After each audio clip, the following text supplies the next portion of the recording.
Amazon. Yeah, I just got this from Amazon.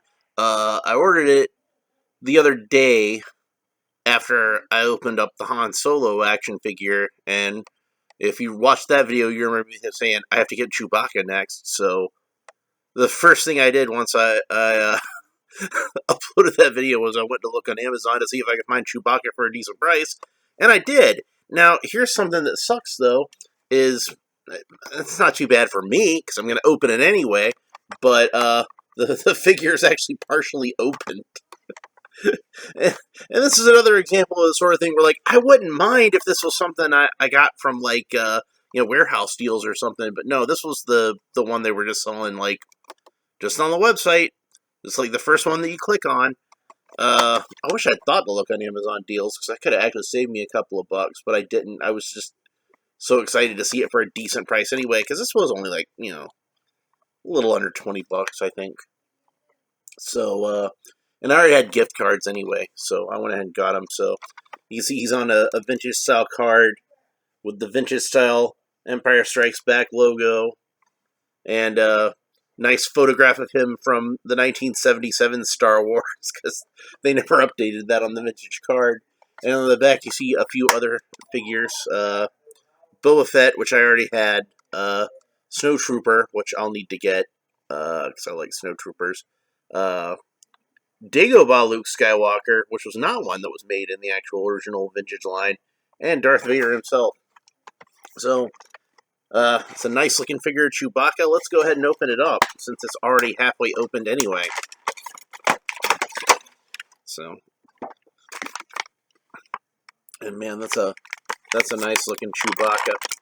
You can tell that this isn't the same exact one that would have come from the first movie. I'm guessing they probably did different ones for the first movie, because you see his hair is a little more tousled.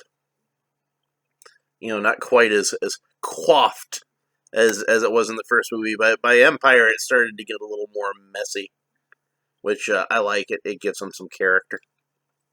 So, very heavy, very solid figure. He's got a lot of good articulation, and they kind of made the fur in the middle like a skirt, so it helps to hide the joints a little bit. And it's still a fairly soft material, so he can still sit down fairly well.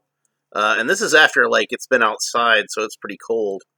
So I would imagine if it's in a warmer climate, it'll probably work even better. And the joints all seem fairly solid for the most part, but nothing's sticking, so that's a good thing. He's got, like, hair hanging off of his hands, which, I think, should look fine when he's standing with his hands at his side, but if he's, like, pointing at something, then it's going to look a little odd. So hopefully when he's holding his weapon, it won't be too obtrusive. He stands pretty well. I don't think you can see it from there. He's a little under the camera, but there he is. You can see him standing. And his bowcaster comes in 2 separate parts, so let's go ahead and put that together real quick. Doesn't seem like it's warped or anything, so that's good. And it looks like what you want to do is you want to plug the front of the bow onto there, like that. I believe that's correct. So, and that's a nice looking bowcaster. I remember the actual vintage Chewbacca, his bowcaster did not actually have the bow part of it, so it just looked kind of like an ordinary rifle. Yeah, I remember it had that little clip to help hold it on to his forearm. I always liked that, but yeah, it looks good. You can see his scope and everything. Let's go ahead and put it in his hand. See how he looks with it in his hand. This might be a little bit difficult because of how the stock fits into the handle. And like I said, he's been outside, so his hands are kind of a little more stiff than usual. And then you got to take into account the, they actually cut the trigger guard out. So that might help a little bit with that. Don't have to worry about getting his thumb into the trigger guard. Maybe if I thread the stock. Yeah, if I thread the stock between his fingers and his thumb, then I can kind of slide the the grip into his hand. I think that looks about right. What do you think? Yeah, it looks about right. And of course, since he's got like lots of good articulation, it should be fairly simple to get him into a pose where he's holding it two-handed. I'm not going to try to get him to actually hold the gun with the other hand, because I don't want to try to fit his hand in there right now. Not while it's still kind of cold, but I think you should be able to fit his hand around the other end of the gun and get a pretty good two-handed grip, which maybe I'll do later, but right now I'm not going to bother. So, yeah. So there's Chewbacca. Let me get the Han Solo figure. And as you can see, I think they look pretty good together. That works pretty well. Famous duo. So yeah. The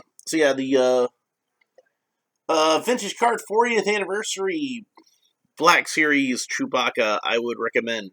I think this is a great Chewbacca figure. He's an essential character in the Star Wars universe, so you need to have Chewbacca. And right now, you can still get him for a pretty decent price. So I would advise to go ahead and do that if you're interested in these figures at all, because he's going to be one that you're going to want to have. As it is, I still have a few more of the major characters to collect, and my plan is I wanted to have all 12 of the original Kenner series in this format, so I could set them up with the display stand that came with Darth Vader, and then I'd have a few other ones, like I already have a few other ones, like I have Grand Moff Tarkin and Boba Fett, Lando Calrissian, so I can make myself a nice little Star Wars display that way. So anyway, that's pretty much it for this time, and we will see you next time.